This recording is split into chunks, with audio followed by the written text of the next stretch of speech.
Buenos días. En nombre del Consejo Nacional de Rectores y del Programa Estado de la Nación, les damos la bienvenida y agradecemos a ustedes que nos acompañan de forma presencial en la presentación del Informe Estado de la Nación 2025. También agradecemos a quienes nos siguen en vivo por medio de Canal 15 UCR y el Facebook Live del PEN. Para dar inicio, en representación de la señora María Estrada Sánchez, presidenta del Consejo Nacional de Rectores y rectora del Instituto Tecnológico de Costa Rica, escucharemos las palabras del doctor Jorge Herrera Murillo, rector de la Universidad Nacional.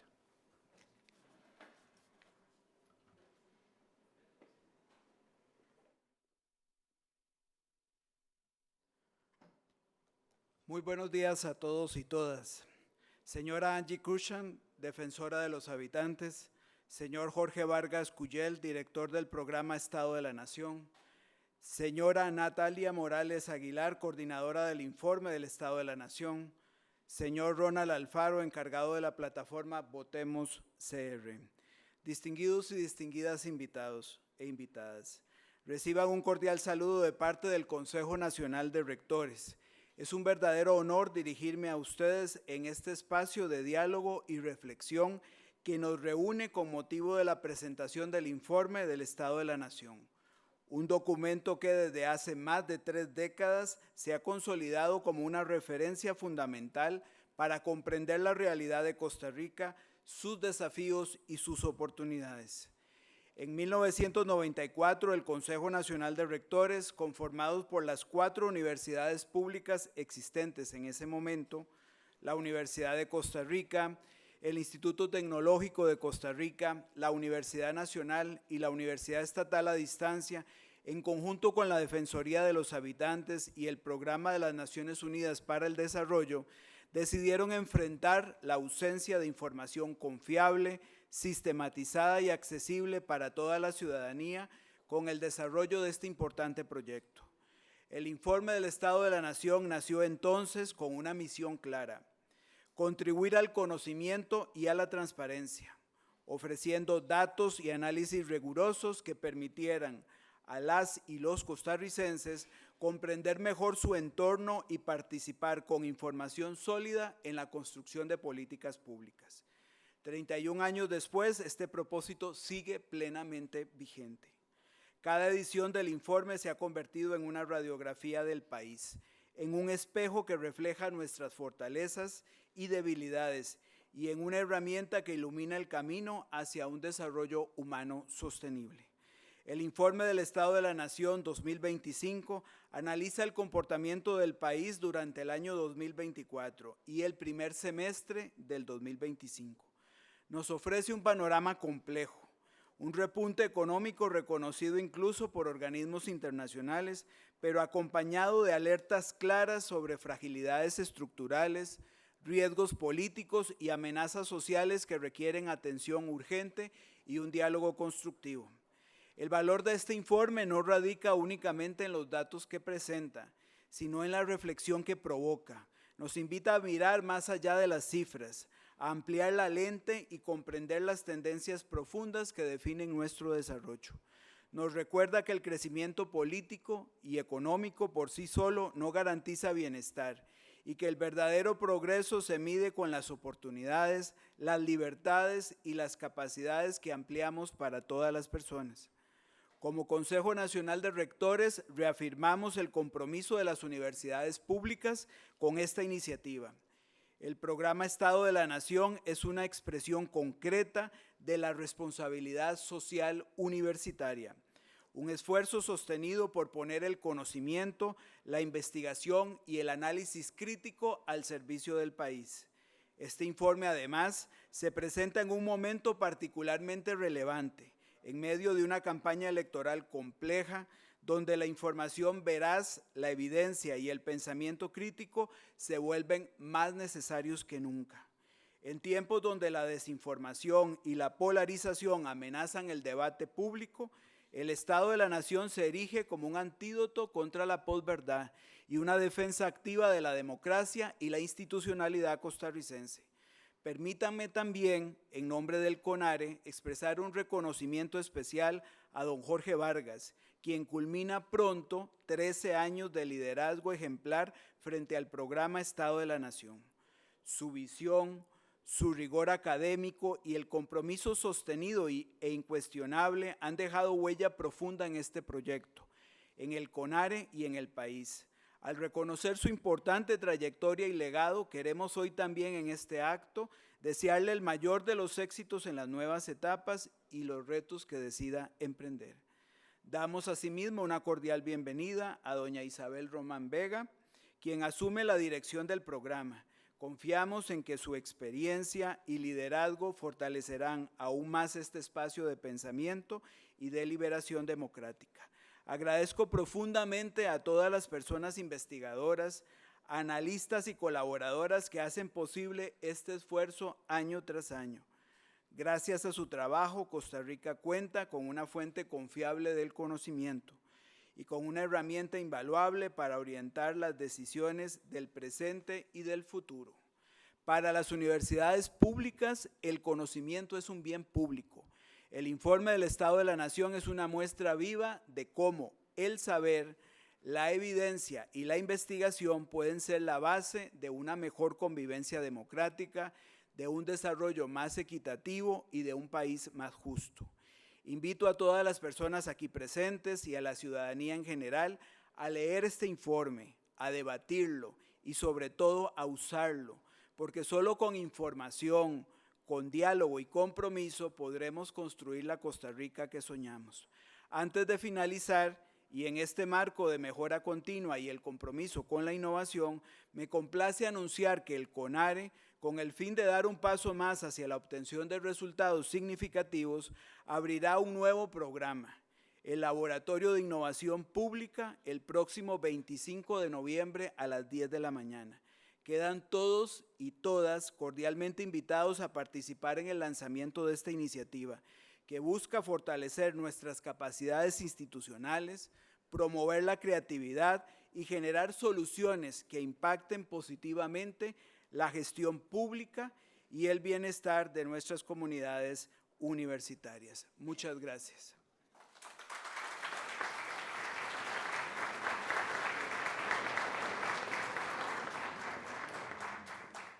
Gracias por su mensaje, don Jorge. De inmediato, la señora Angie Cruikshank Lambert, defensora de los habitantes de la República, nos dará su mensaje.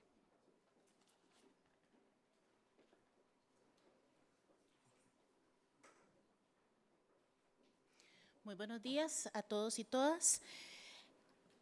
Al Consejo Nacional de Rectores, a los funcionarios y funcionarias del Programa Estado de la Nación, representantes de instituciones públicas y del sector privado, representantes de las organizaciones de la sociedad civil presentes, habitantes de la República, amigos y amigas. El 23 de noviembre del 2023, durante mi primera participación en este recinto como defensora de los habitantes, inicié mi mensaje con un recuento de las principales advertencias en materia de desarrollo humano que se señalaron en 7 informes previos. No hubo progresos sustantivos en el informe 2016, cada vez más severos problemas estructurales en el informe 2017, indicadores claves desfavorables en el 2018. Estuvimos cerca de una grave crisis en el 2019. Costa Rica vive una grave crisis durante la pandemia 2020. Se agravaron nuestros problemas estructurales 2021. La salida de la pandemia es difícil, desigual e incierta 2022. Utilizando de nuevo la metáfora del paciente que asiste a una consulta médica tras cada año, Costa Rica presenta el agravamiento de padecimientos que no eran atendidos a tiempo y que se tornaban crónicos. Con el arranque del periodo constitucional 2022-2026 se nos presentaba una nueva oportunidad para modificar el rumbo del país. ¿Cuál fue el mensaje fuerza de las últimas 3 entregas del PEN, del Programa Estado de la Nación? Bueno, un progresivo abandono de nuestro contrato social en el informe 2023, peligro de desestabilización de los logros del país en el 2024 y nuestra democracia entró en una nueva y más peligrosa fase 2025.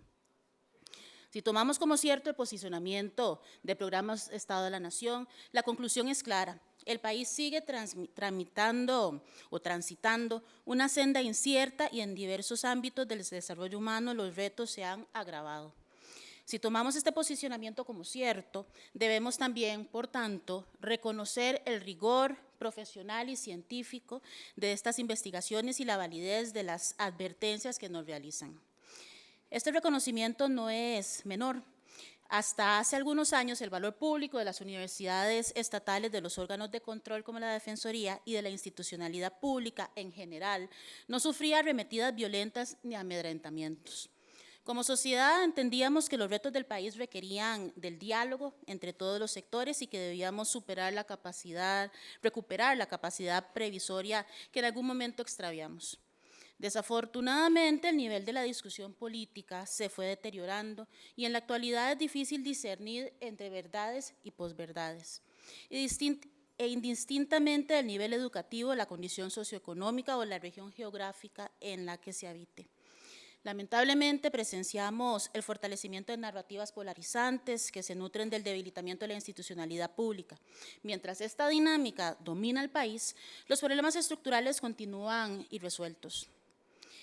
Es ese uno de los peores daños que podemos hacerle a las generaciones venideras, heredarles las deudas que esta generación debía resolver y legarles un país fragmentado. ¿Cuánto más resistirá un Estado social de derecho sobrepasado en su capacidad de proveer bienestar a todos los sectores de la población? ¿Y cómo se resolverá el estado de urgencia en que se encuentra nuestra sociedad? La Defensoría de los Habitantes, en correspondencia con su mandato legal, ha realizado múltiples advertencias de regresión en materia de derechos humanos en los últimos años que reflejan brechas entre la oferta de bienestar que provee el Estado y las demandas de bienestar de las y los habitantes. Las intervenciones de la institución se fundamentan en la técnica, en la ciencia, en el ordenamiento jurídico, y así lo han reconocido las y los habitantes en las últimas 2 encuestas de la IDESPO de la Universidad Nacional. Este órgano defensor sigue siendo una institución necesaria para la sociedad costarricense y entendemos por ello la pertinencia de contribuir en la defensa de la democracia.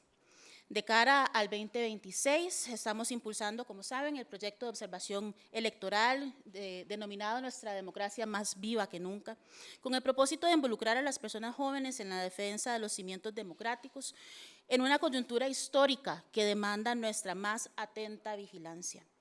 Las y los jóvenes se enfrentan circunstancias inéditas en la historia del país: el debilitamiento de la inversión social, el aumento de los homicidios, el incumplimiento del 8% del PIB para la educación. Son estos 3 ejemplos de decisiones adoptadas en la actualidad que generan grandes rezagos en diversos sectores de la sociedad. En definitiva, esta nueva entrega, entonces, del informe del Estado de la Nación brinda información valiosa sobre el camino que hemos transitado, el que estamos transitando y el que podríamos llegar a transitar en un futuro muy próximo. Mantengamos entonces, a pesar de estos datos, mantengamos la esperanza de volver a reencontrar con las vías o reencontrarnos con las vías que nos conducen y nos han conducido hace algunas décadas hacia una sociedad más justa y más respetuosa de la dignidad de todas las personas. La Defensoría de los Habitantes está abocada en ese sentido y sigue, como siempre, atenta a poder trabajar con toda la institucionalidad y particularmente seguir nuestro trabajo con el programa Estado de la Nación para que esto sea una realidad. Muchas gracias.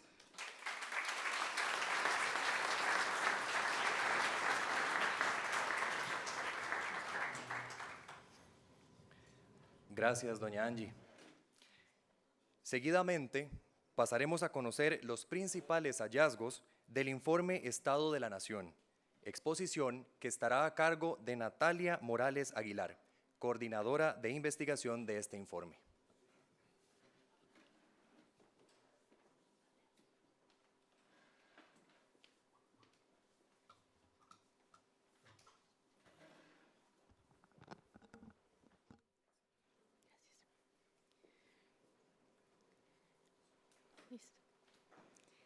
Muchas gracias por acompañarnos en el lanzamiento del Informe del Estado de la Nación 2025, nuestra edición número 31.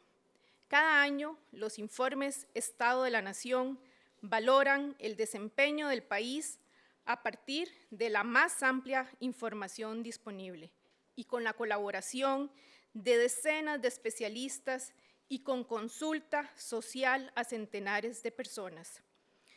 Nuestro punto de partida no es cualquier enfoque, es la idea del desarrollo humano. Prosperidad económica, bienestar social y libertad van unidas para que las generaciones presentes y futuras vivan vidas dignas, seguras y libres. Por eso, los informes examinan las oportunidades que genera la economía, la equidad social, el uso sostenible del patrimonio natural y el aporte de la democracia a la prosperidad. Nos preocupamos cuando hay señales de retrocesos en el desarrollo humano. Procuramos alertar y aportar ideas para que el país encuentre soluciones colectivas. Basado en esta perspectiva, el informe 2025 tiene 3 mensajes principales. El primer mensaje se enfoca en la valoración del corto plazo. ¿Qué pasó en el 2024 y el primer semestre del 2025? Decimos que el país experimentó un repunte económico y social. Sin embargo, ese repunte tiene bases frágiles y enfrenta amenazas estratégicas. Como ven, este mensaje tiene 3 partes. La primera se refiere al repunte. Es central hacer este reconocimiento. El crecimiento económico de Costa Rica, la línea negra, superó el promedio latinoamericano. Además, fue el país que creció más dentro de las naciones que integran la Organización para la Cooperación y el Desarrollo Económico, la OCDE, por encima de las economías más desarrolladas del mundo. El empleo también tuvo un comportamiento positivo. Creció durante todo el 2024 por encima del promedio de la década pasada, la línea punteada. Sin embargo, ese crecimiento se está desacelerando en el 2025. La tasa de desempleo también bajó y se ubicó por debajo del promedio de la década pasada. Además, el 2024 fue un año de estabilidad de las finanzas públicas. A 7 años de la reforma fiscal del 2018, el balance primario, que es la diferencia entre los ingresos y gastos públicos, sigue en terreno positivo, aunque disminuyó un poco, las barras azules. Otro dato importante es que en el 2024 mejoró el poder adquisitivo de los hogares, tanto los de bajo ingreso como los de alto. Una primera razón es la estabilidad en el costo de los alimentos, la línea anaranjada. Esto se combinó con el crecimiento de los ingresos reales de los hogares, es decir, su capacidad de compra, las líneas azules. También repuntó por segundo año consecutivo la inversión social pública por persona, es decir, hay más plata para servicios y programas sociales. Una buena noticia fue la importante reducción de la pobreza en el 2024, por debajo del promedio 2000-2019. Bajó tanto la pobreza total, la línea azul, como la pobreza extrema, la línea anaranjada. Recordemos que la pobreza extrema incluye a quienes no tienen ingresos suficientes para comprar los alimentos. La baja continuó en 2025. La desigualdad de ingresos volvió a disminuir. El indicador más usado para medir la desigualdad es el coeficiente de Gini, que tiene una matemática complicada. Pero lo que hay que entender aquí son 2 cosas. Primero, si va para abajo, es una buena noticia. Quiere decir que disminuye la desigualdad. Segundo, punto 50, es el umbral internacional para indicar niveles muy altos de desigualdad, la línea punteada. Todavía tenemos niveles muy altos, pero por fin encadenamos varios años por debajo de ese umbral. Este repunte fue positivamente reconocido en las evaluaciones internacionales por organismos multilaterales como los que aparecen en pantalla. Además, permitieron mejorar la calificación del riesgo país, lo cual trae beneficios en el manejo de la deuda pública. Acabamos de ver la evidencia del repunte que vivió el país en 2024 y 2025. Pero esa es solo la primera parte del mensaje. Cuando vemos la realidad, nos preguntamos, ¿qué es lo que vemos? A veces nos enfocamos solo en una parte, en unos pocos elementos. Es como mirar al país con un lente reducido. Vemos algo, pero no todo. En el informe Estado de la Nación nunca nos quedamos con la imagen que da un lente reducido. Tenemos un lente más amplio, el que nos ofrece el concepto del desarrollo humano que mencioné antes. Gracias a él, comprendemos que la realidad es más compleja de lo que aparece a primera vista. Y cuando además comparamos la situación actual con las tendencias que vienen mostrándose desde hace años, esas conexiones nos revelan una historia más amplia, la historia de la época que estamos viviendo. Nos permiten entender en qué momento nos encontramos, si estamos al inicio o al final de la secuencia. El informe Estado de la Nación hace todo eso. Primero, vemos la imagen del año con los indicadores convencionales. Después, agregamos elementos estratégicos del desarrollo humano para evaluar el desempeño del país. Y los comparamos con las tendencias recientes. Una historia que escribimos cada año desde 1995 para sentar las bases de la historia que queremos escribir para las nuevas generaciones. Volvamos entonces al primer mensaje. Acabo de decir que el repunte de un conjunto de indicadores económicos y sociales es real, pero también quiero afirmar que es una imagen con lente reducido. Cuando ampliamos el lente, vemos que ese repunte posee fragilidades y amenazas. Veamos primero las fragilidades que limitan los beneficios del repunte. Una fragilidad ocurre cuando un objeto no tiene bases firmes, puede caerse en cualquier momento. Una primera fragilidad es la naturaleza poco inclusiva del crecimiento económico de Costa Rica.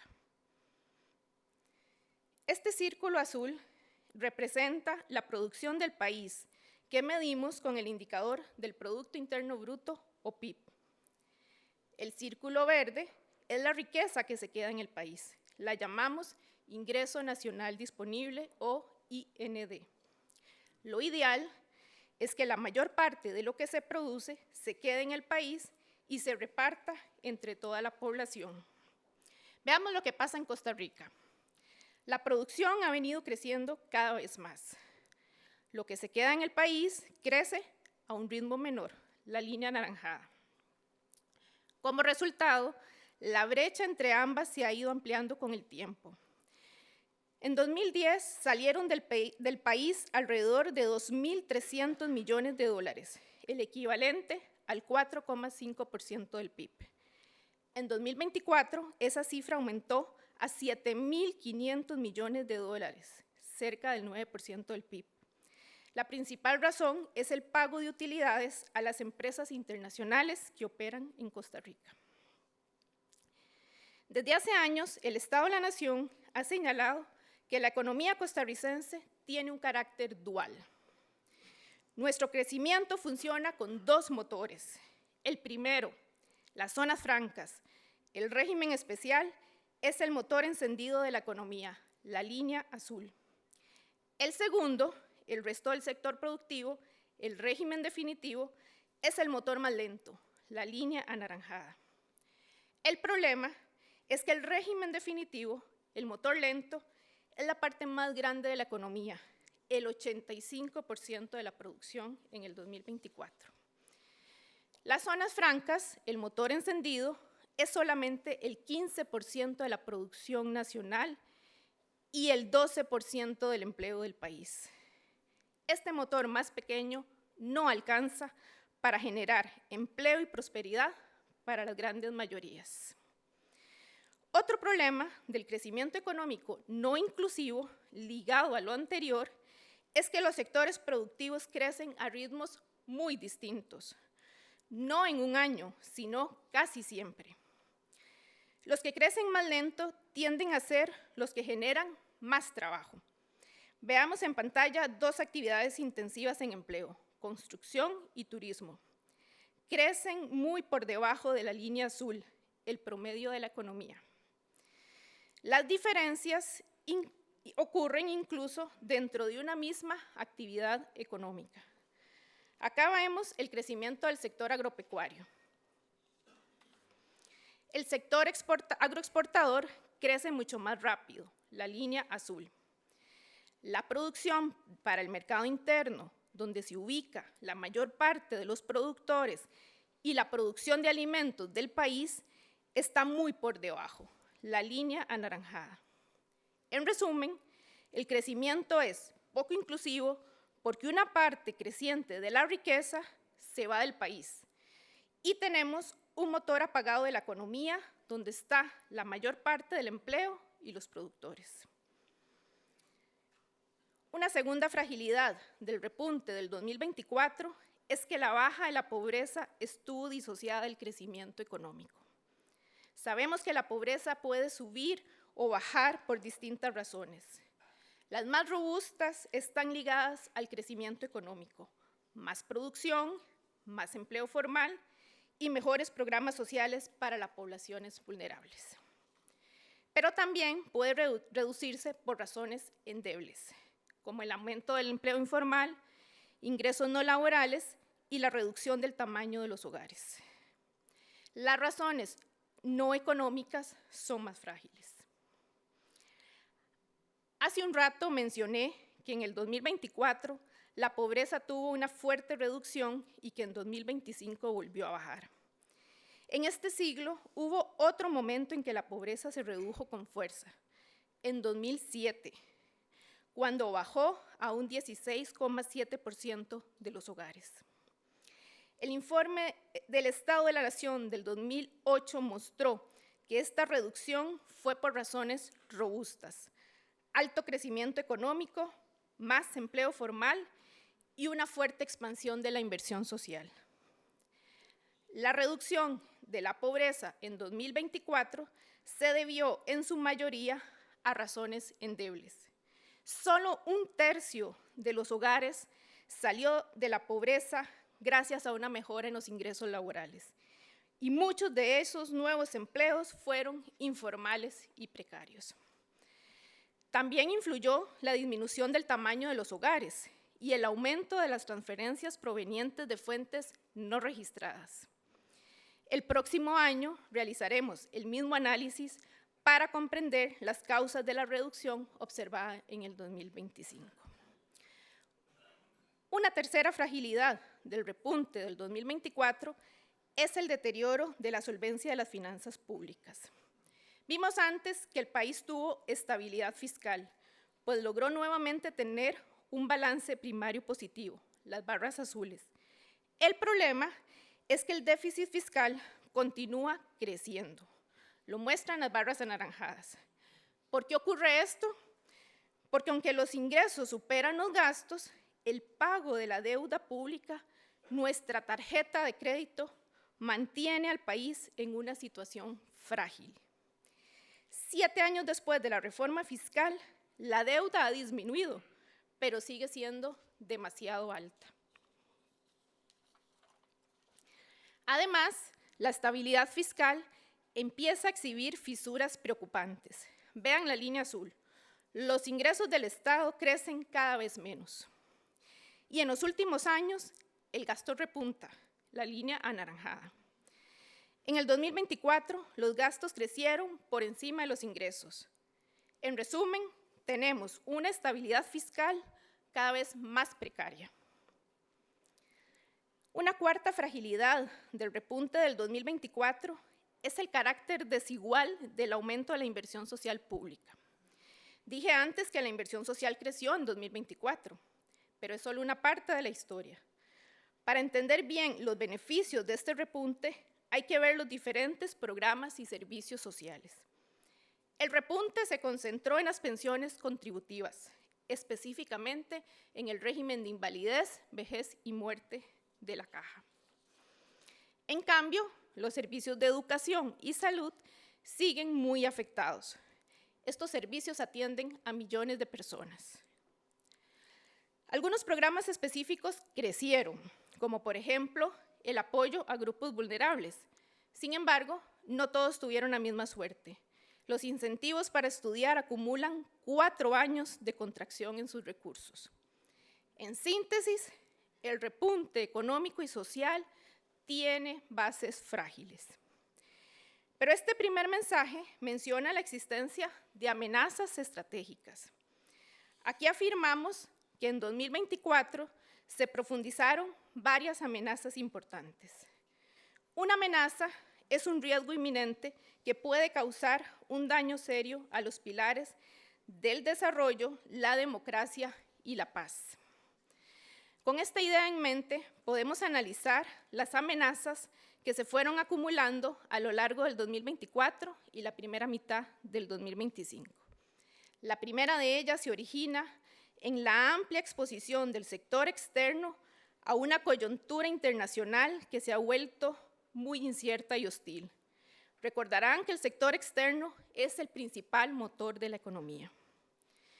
En 2025, la administración Trump ha gestado cambios en la política comercial que podrían afectar a las exportaciones y a la inversión extranjera del país. Aplicó aranceles a nuestros productos de exportación, que no esperábamos, y amenaza con barreras de importación en sectores muy importantes para nosotros, como los dispositivos médicos.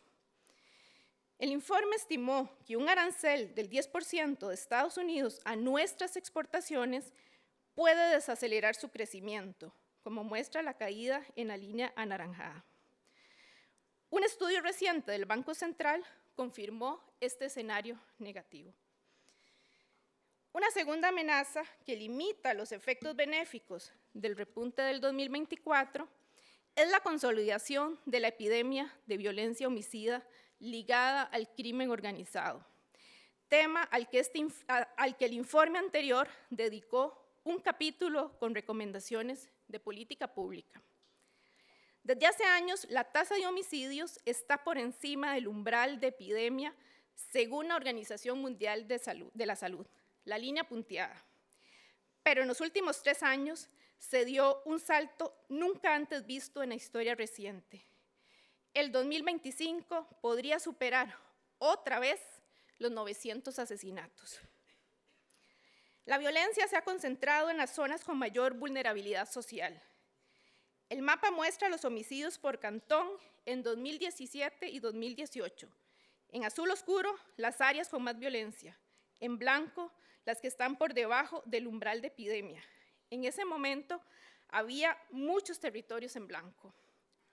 Hoy, hay más cantones en azul oscuro que hace 6 años y el espacio en blanco se ha reducido. Estos datos confirman que la situación es cada vez más crítica.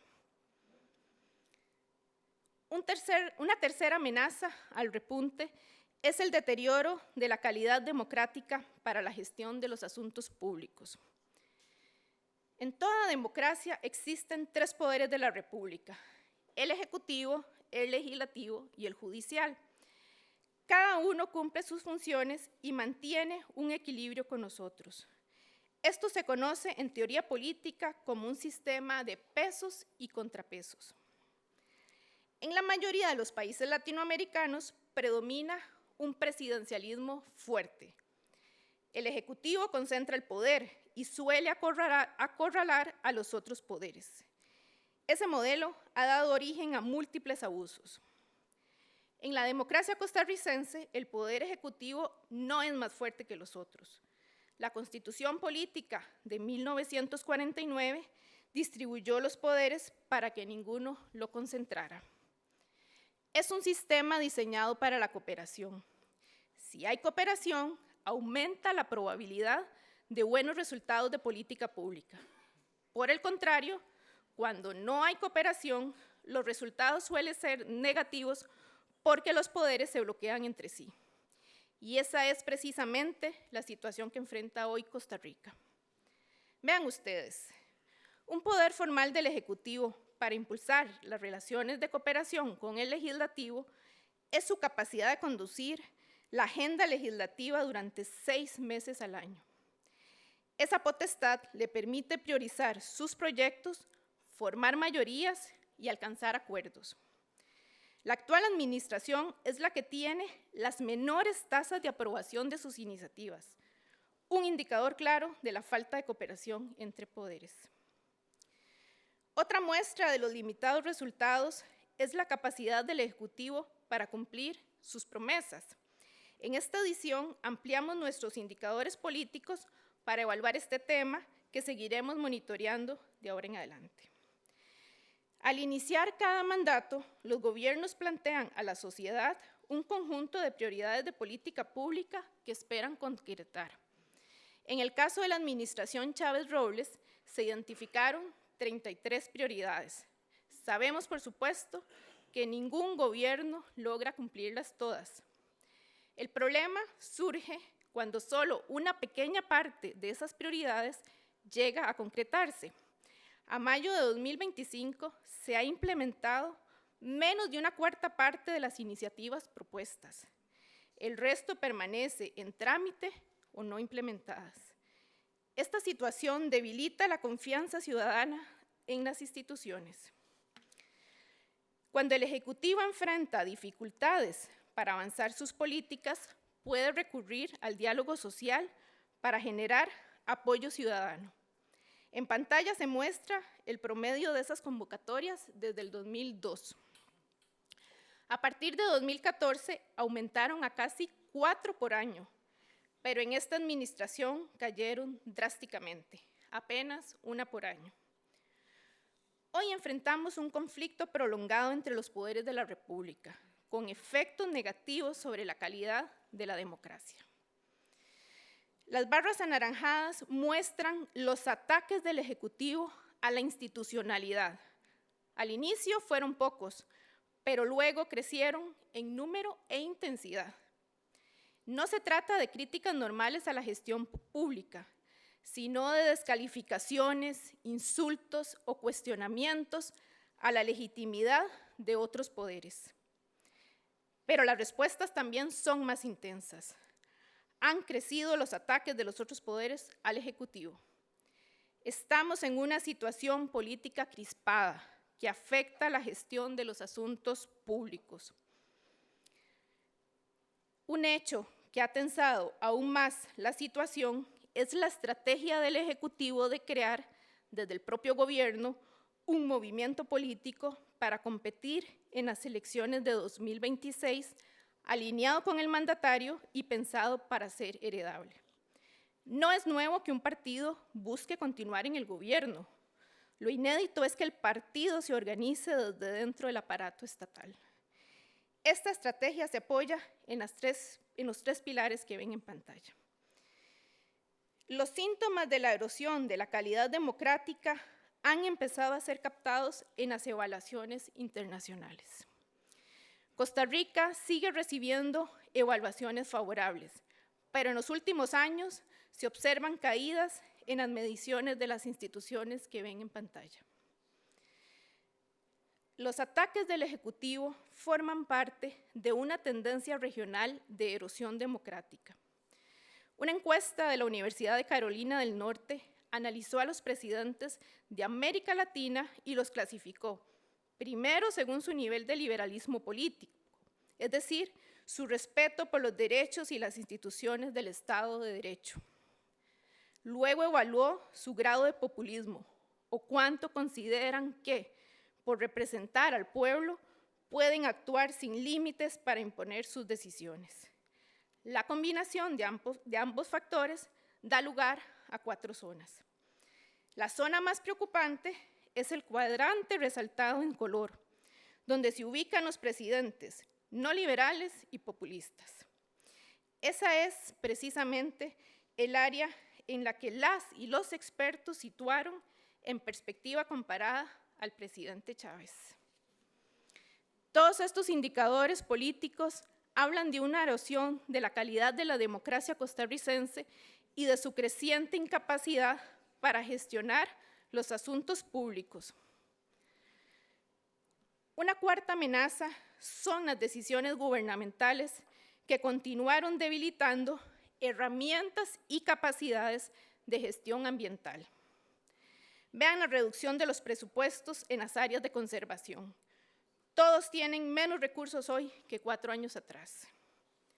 Y tienen menos personal para fiscalizar lo que está pasando en las áreas de conservación. Vean la caída en la cantidad de horas dedicadas a gestionar la conservación ambiental. A esto se suma un debilitamiento en las regulaciones ambientales en áreas estratégicas como la calidad del agua potable, el registro de plaguicidas y la ausencia de bases técnico-científicas en la toma de decisiones en algunos parques nacionales. En suma, el primer mensaje señala que el repunte económico y social del último año es frágil y enfrenta amenazas, por lo que reduce los efectos del repunte del 2024. Entonces, ¿en qué situación está el país? ¿En una donde pesan más las fragilidades y amenazas o en una donde pesa más el repunte? Para responder, necesitamos alzar la mirada más allá del momento presente y evaluar las principales tendencias de la época. Eso implica ver el repunte, sumarle las fragilidades y amenazas y evaluarlas a la luz de las tendencias, como una secuencia de imágenes del desarrollo humano del país. Esto nos lleva al segundo mensaje. El país sigue atravesando por una época de retrocesos en el desarrollo humano sostenible. Y lo explicamos con los 5 factores estructurales que ven en pantalla.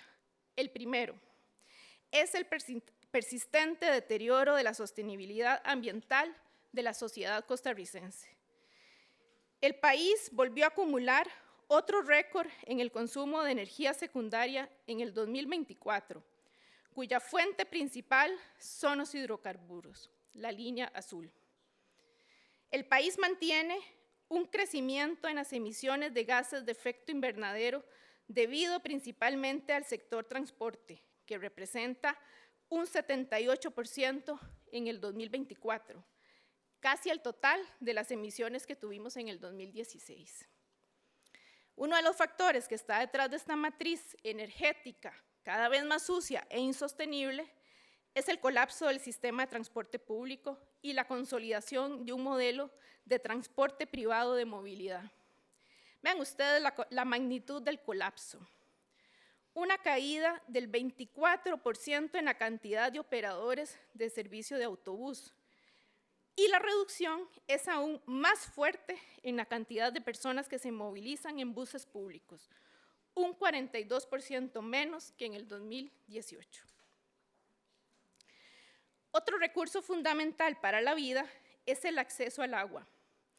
Vean las interrupciones en los servicios para regiones periféricas. En el 2024 aumentaron en todas con respecto al 2019. Aumentó también la fragilidad del país frente a escenarios de cambio climático. Esta es la situación actual de aridez.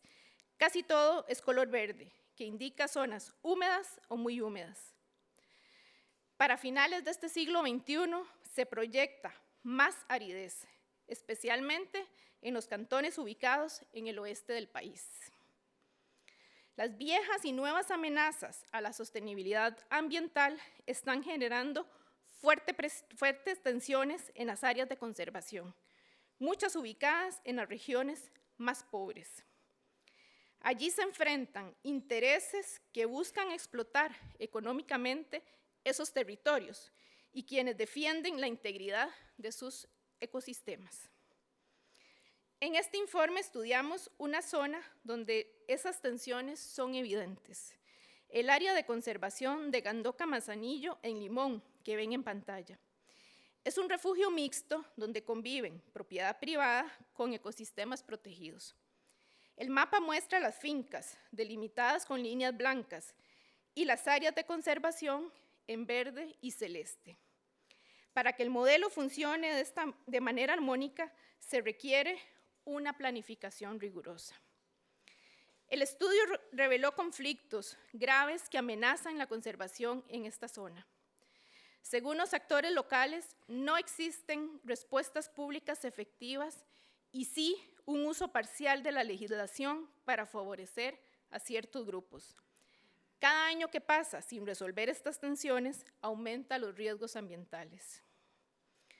Un segundo retroceso del desarrollo humano del país son los problemas no resueltos que imponen límites al crecimiento económico.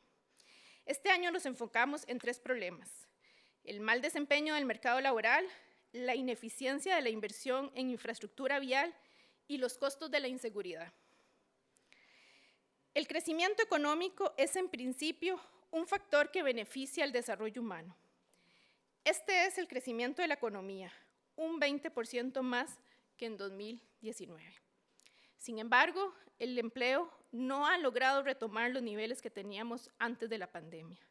Ampliamos otro año más la desconexión entre el crecimiento y el empleo. Un segundo factor limitante entre la desconexión entre el empleo es la desconexión entre el empleo, la productividad y los salarios. En teoría, cuando aumenta la producción por trabajador, deberían mejorar también los ingresos laborales. En los últimos 17 años, el empleo formal y la productividad, las líneas azul y anaranjada, han crecido de manera sostenida, mientras que los salarios, la línea negra, dejaron de avanzar al mismo ritmo que en 2018. En años recientes, más productividad no ha significado mejores salarios. Otro problema laboral son las barreras que impiden a muchas personas acceder a empleos de calidad. Menos de la mitad de las mujeres participa en la fuerza laboral, como muestra la barra anaranjada. Y si una mujer es madre, el mercado lo penaliza aún más. Las mujeres enfrentan brechas más amplias las mujeres madres enfrentan brechas más amplias que las mujeres sin hijos y que los hombres. Cuantos más hijos e hijas tengan, menor es la probabilidad de que trabajen fuera de su hogar, especialmente si alguno es menor de 5 años. La inversión en infraestructura pública es esencial para el crecimiento. Ha venido disminuyendo. Este informe evaluó la eficiencia de varios proyectos viables de gran impacto nacional. Analizamos los 3 proyectos que ven en pantalla. Todos tienen gran cantidad de meses de atrasos, entre 30 y 66 meses. Terminan costando mucho más de lo presupuestado, entre un 20% en Taras y un 60% en Circunvalación Norte.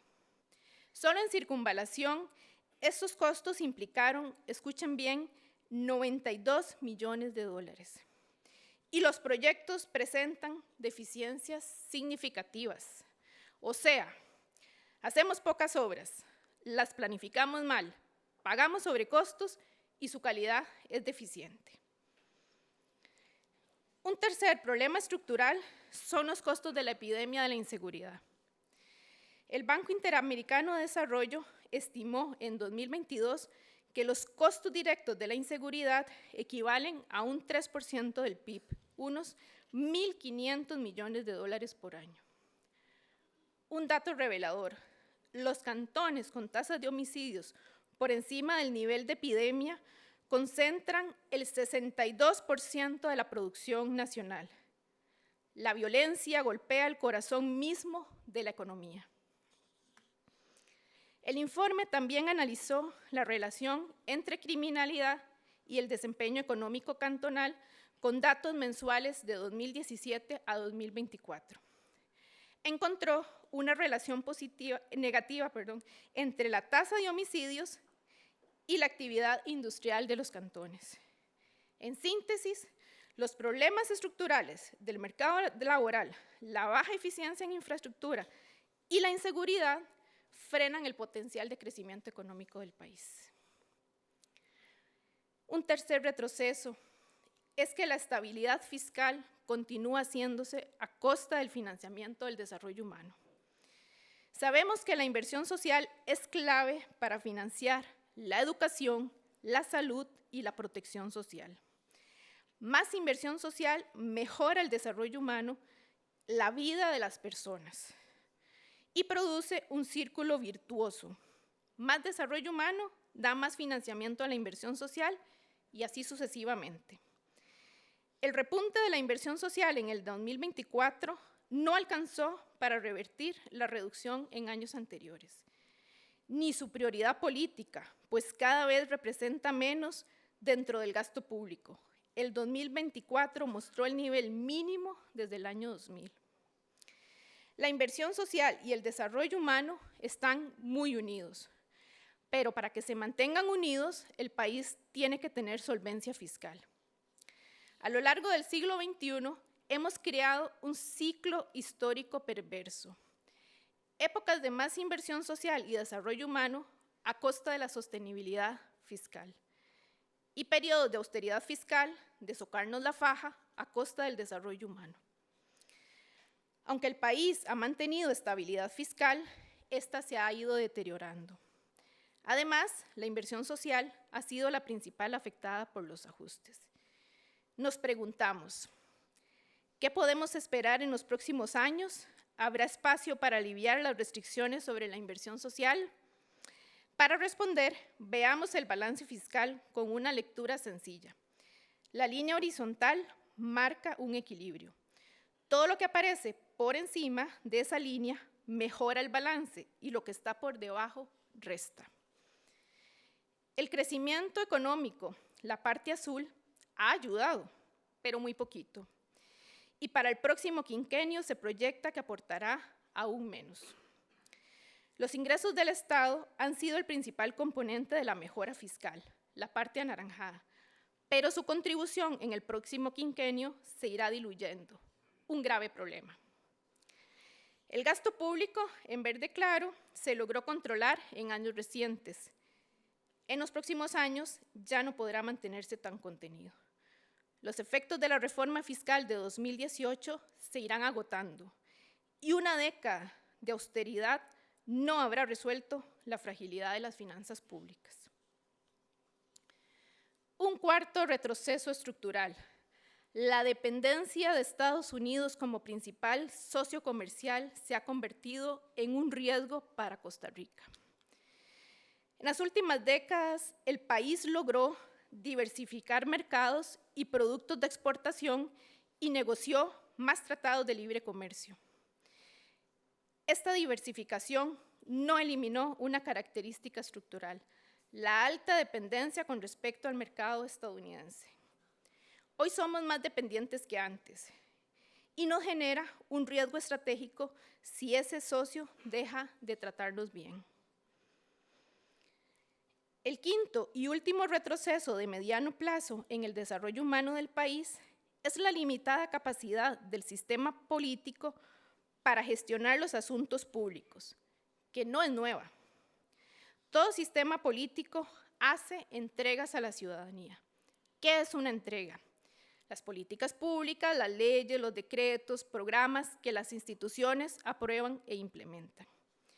Las entregas son progresivas cuando mejoran la calidad de vida, como por ejemplo, generan empleo, apoyan la producción, fortalecen programas sociales y protegen derechos humanos. Son regresivas cuando recortan los alcances, los recursos, derechos o el financiamiento del desarrollo. La Asamblea Legislativa aprueba cada vez menos leyes progresivas en relación con las regresivas. En los últimos 3 años, esa proporción cayó a menos de la mitad de lo que era hace 3 décadas. El Poder Ejecutivo se comporta parecido. La proporción de decretos progresivos también ha disminuido, especialmente en los últimos 3 años. La voz ciudadana es clave en una democracia. La participación ciudadana en los asuntos públicos ha disminuido en la última década, con menos protestas y menor uso del diálogo social. Los conflictos se trasladan entonces cada vez más a los tribunales. Los recursos de amparo contra el Ejecutivo son hoy 8 veces más que hace una década, señal de que la justicia se usa como primer espacio de disputa. En suma, este segundo mensaje concluye que en los últimos años las fragilidades y retrocesos pesan más que el repunte de 2024 y 2025. Costa Rica enfrenta un agravamiento de problemas estructurales, resultado de viejas debilidades y decisiones recientes. Entonces, ¿en qué situación estamos? El tercer mensaje responde a esta pregunta. Están en marcha cambios regresivos en el modelo de desarrollo sin un debate nacional sobre su conveniencia social y democrática. El primer cambio es que el debilitamiento de la inversión social desgasta un pilar fundamental costarricense, el estado de bienestar. Recordarán el círculo virtuoso que mencioné antes entre la inversión social y el desarrollo humano. Las políticas sociales son el vehículo que alimenta este círculo. Tiene como base la política universal que llegan a amplios segmentos de la población, como la salud y la educación pública. En un segundo eslabón están las políticas contributivas, las pensiones. También tenemos las políticas selectivas, enfocadas en los grupos vulnerables. Este repertorio en conjunto es lo que denominamos estado de bienestar. Hemos visto los recortes importantes en la inversión social en los últimos años, y ese recorte afecta el círculo virtuoso.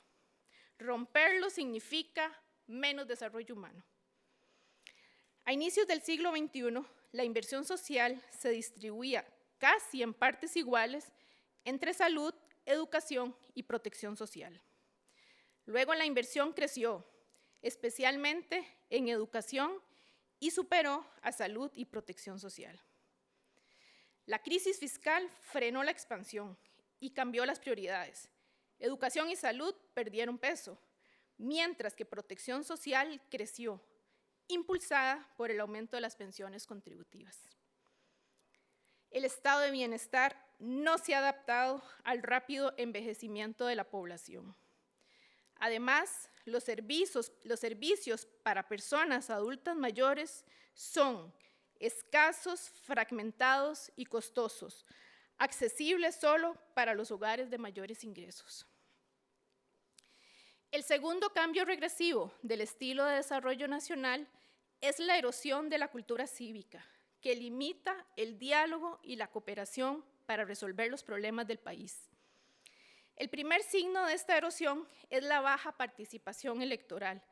En el 2022 votó solo el 60% del padrón, el nivel más bajo en casi 7 décadas. Esta disminución responde en parte a dos factores. El primero es la creciente desigualdad de ingresos. En la pantalla se observa la caída del voto entre el 2002 y el 2022, según el nivel de ingreso. A la izquierda está la población más pobre, a la derecha la más rica. Todos han caído, pero no todos por igual. Los grupos de mayores ingresos, los beneficiados con el crecimiento económico, han reducido mucho menos su participación. La mayor caída ocurre entre los más pobres. El sistema no trabaja para ellos. La caída también afecta a las capas medias, cuyo retiro de la participación es preocupante por su papel clave en la estabilidad política. Otro factor que reduce la participación electoral es el cambio demográfico. Aquí observan las elecciones nacionales desde 1990. La generación nacida entre 1946 y 1964 tuvo alta participación en su juventud, pero fue disminuyendo con el tiempo. La generación nacida entre 1965 y 1980 es muy parecida, alta pero decreciente participación. En cambio, los millennials, nacidos entre 1981 y 1996, comenzaron con participación intermedia y hoy apenas andan alrededor del 50%. Finalmente, la generación más joven inició con baja participación y descendió aún más. En conjunto, todas las generaciones votan menos hoy y los jóvenes son los que menos participan. Otro signo claro de la erosión cívica es la pérdida de apoyo a los partidos políticos.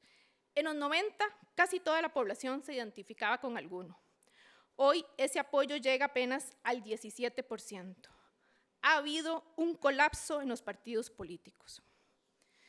Un tercer factor que erosiona la cultura cívica son los síntomas de polarización. Afecta a la convivencia democrática. Los datos del CIEP de la Universidad de Costa Rica permiten medir este fenómeno. A diferencia de polarizaciones anteriores, centradas en políticas públicas, como la del TLC, en los últimos años se observa una polarización personalista en torno al presidente Chávez. El bloque azul representa a 1/3 de la población que apoya al presidente, aunque consideran que el país está peor. Ahora vean a los opositores. En verde claro están los personalistas. Consideran que el país está mejor, pero rechazan al presidente. En septiembre pasado, el CIEP hizo otro estudio. Distinguió 2 grupos. El primero, los continuistas. Consideran conveniente que el movimiento alrededor del presidente Chávez gane las próximas elecciones. Vean ustedes el tipo de expresiones con las que están de acuerdo. El segundo grupo son las personas anticontinuistas. Vean las expresiones con las que este grupo se identifica.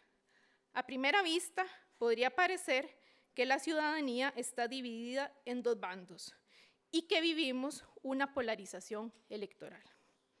Sin embargo, al medir la intensidad de las posturas, la mayoría no está fuertemente polarizada. 8 de cada 10 personas se ubican cerca del centro. Luego, un 16% tiene niveles intermedios de polarización, 7% de un lado y 9% del otro. Solo un 4% de la población está muy polarizada, 1 en 25 personas. En resumen, existe polarización personalista, pero no extrema.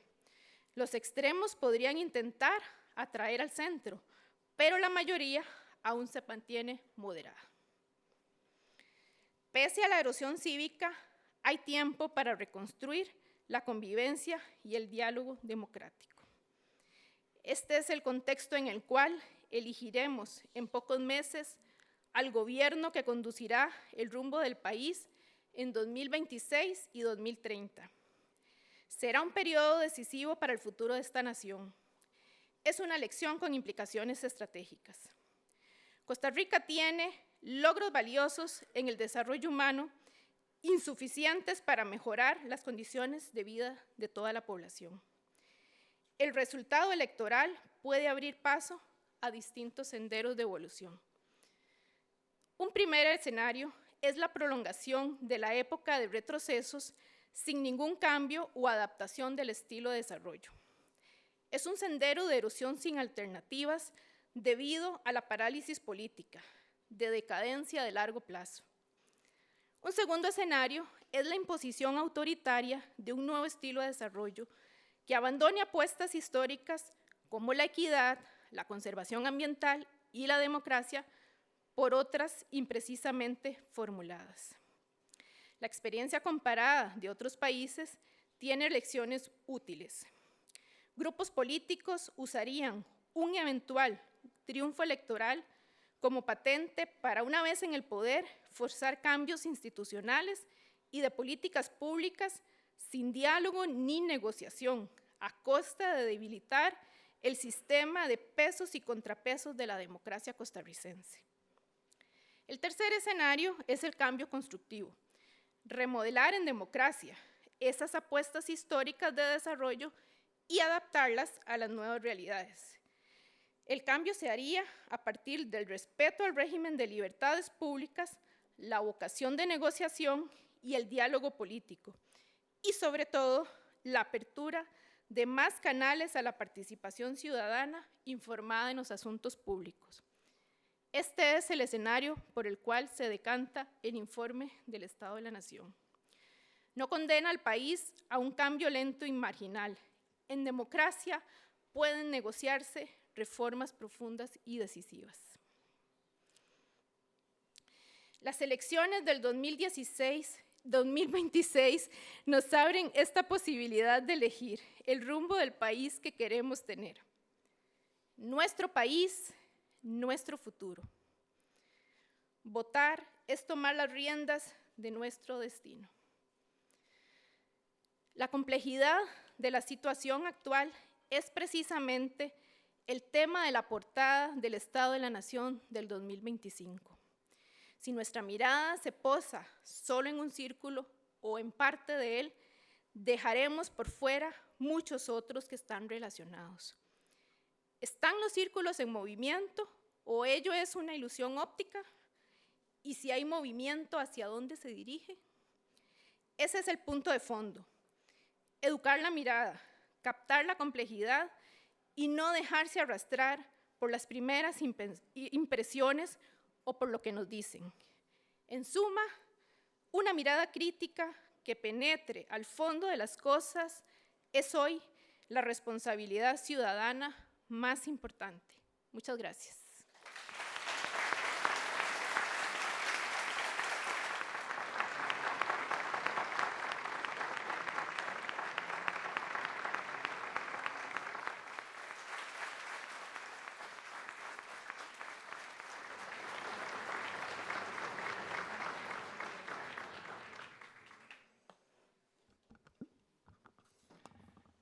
Gracias, Natalia.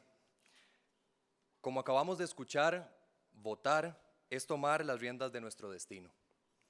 En el marco de las elecciones de 2026, el programa Estado de la Nación pone a disposición de la ciudadanía la plataforma votemoscr.com. A continuación, el investigador Ronald Alfaro Redondo nos presentará esta herramienta.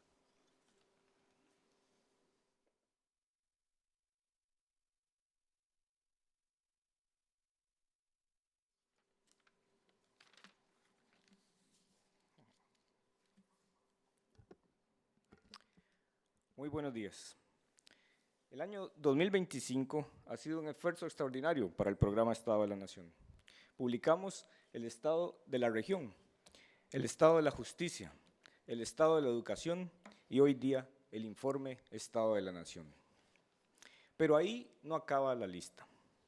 Con el fin de aportar a una deliberación política de mayor calidad durante el actual proceso electoral, ponemos a disposición el sitio web votemoscr.com, una plataforma en línea con información cívica para la ciudadanía que propicie una participación electoral informada.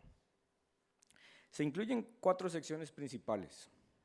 En la sección Votantes publicaremos estudios sobre las características del padrón electoral y sus patrones de asistencia a las urnas. En el apartado Partidos políticos podrán repasar las características de las agrupaciones que compiten, la conformación de sus dirigencias y el desempeño electoral que han tenido en el pasado. En la ventana de propuestas del gobierno les tenemos una buena noticia. Les informamos que ya inició el análisis de los planes de gobierno. Más de 40 estudiantes universitarios colaboran de forma voluntaria en la revisión de miles de páginas, un ejemplo del espíritu cívico y democrático de las nuevas generaciones. Y como en política se promete mucho, durante estas semanas de campaña evaluaremos la solidez de estas propuestas para compartir los resultados con la ciudadanía. El objetivo es claro: ofrecer información precisa y confiable que contribuya a un voto más informado. Como es tradición en el programa Estado de la Nación, desde las elecciones del 2018, la ciudadanía podrá llenar nuevamente el votómetro. Esta aplicación permite conocer a las 20 personas candidatas a la presidencia y el grado de coincidencia con sus posiciones sobre temas de relevancia nacional. Los resultados a veces sorprenden. Muestran que coincidimos más de lo que imaginamos en las aspiraciones sobre el país. Los invitamos a reflexionar sobre ello. Para acompañar este proceso, al finalizar el votómetro encontrarán una nueva aplicación llamada El Espejo de Empatía. Se trata de un test opcional, anónimo y breve, diseñado para reflexionar sobre los microfundamentos de nuestra vida en sociedad. Nos invita a pensar si estamos perdiendo los lazos de solidaridad y conexión social. Responderlo con sinceridad puede ofrecer a cada persona un pequeño reflejo de sí mismo. En tiempos de polarización, entendernos como sociedad y reconectar es esencial para enfrentar los retos que tenemos por delante. En 2026, la sociedad costarricense se juega mucho más que la escogencia de un nuevo liderazgo. Escoge también la época en la que construirá las bases del futuro. VotemosCR.com le aporta a la ciudadanía información útil y pertinente para tomar decisiones electorales mejor informadas. Muchas gracias.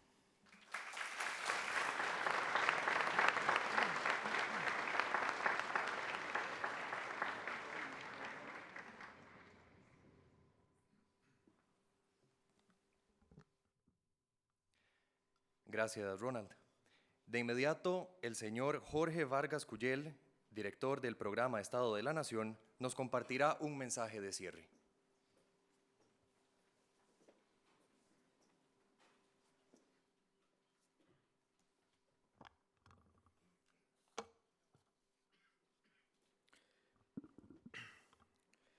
Quiero cerrar este acto diciendo que, como siempre, el Informe Estado de la Nación 2025 es la síntesis de un gran esfuerzo colaborativo para crear nuevo conocimiento sobre la realidad nacional. Esta edición se sostiene en 40 estudios especializados en los que participaron más de 70 investigadores pasantes y asistentes.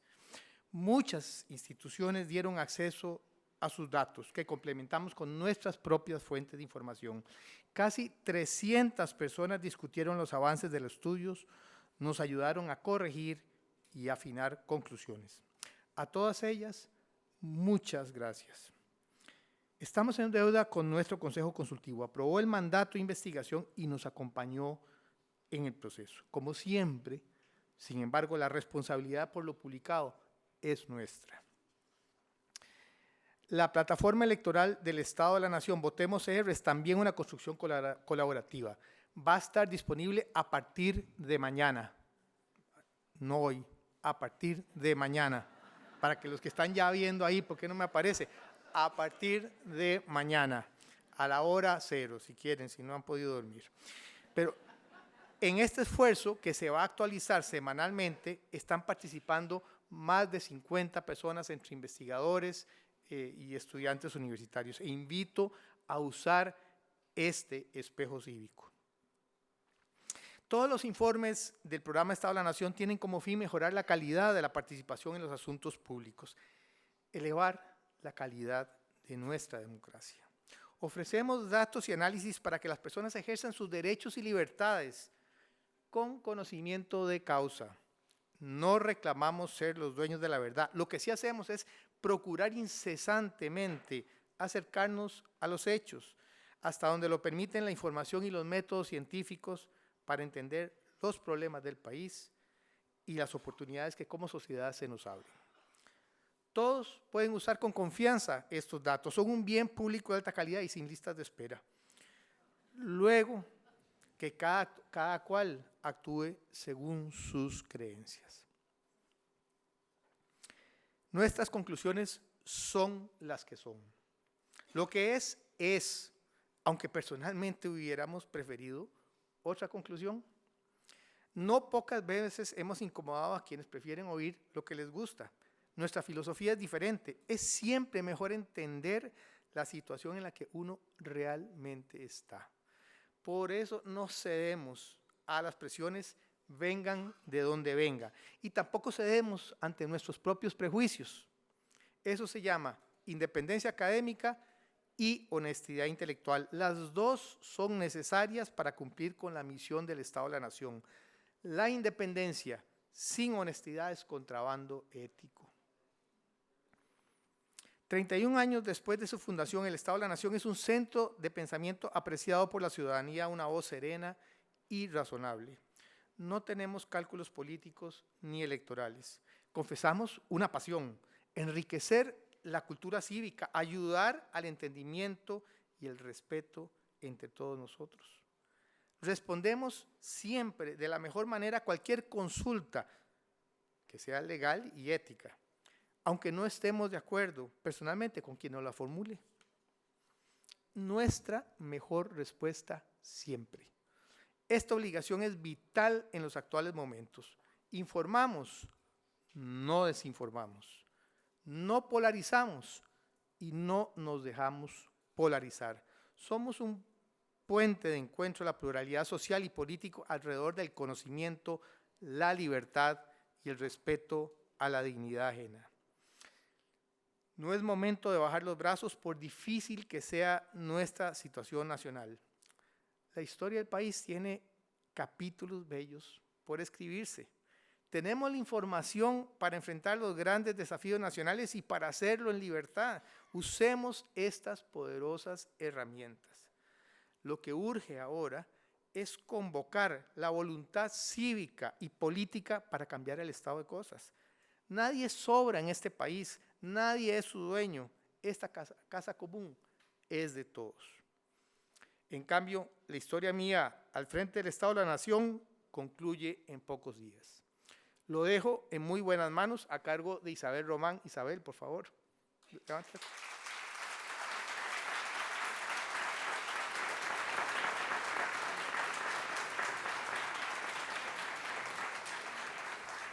Isabel, la nueva directora, además rompe de 30 años de hombres dirigiendo esto, con un equipo de académicos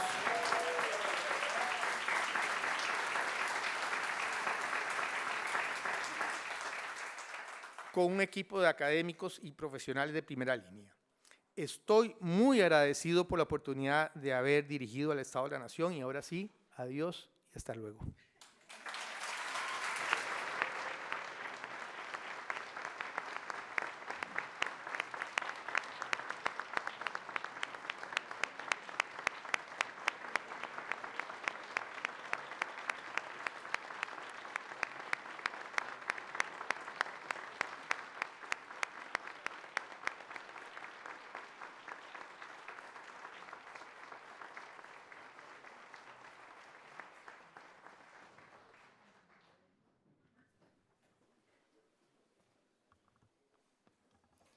Gracias, don Jorge. Nuestro más sincero agradecimiento. Antes de concluir este acto, queremos invitarles al lanzamiento del nuevo programa de CONARE, el Laboratorio Nacional de Innovación Pública. Será presentado el martes 25 de noviembre a las 10 de la mañana en este mismo auditorio. En este momento, damos por concluida esta actividad, agradeciéndoles su asistencia a este acto de entrega del Informe Estado de la Nación 2025, así como a quienes nos siguieron por medio del canal 15 UCR y la transmisión vía Facebook. Que tengan buen día.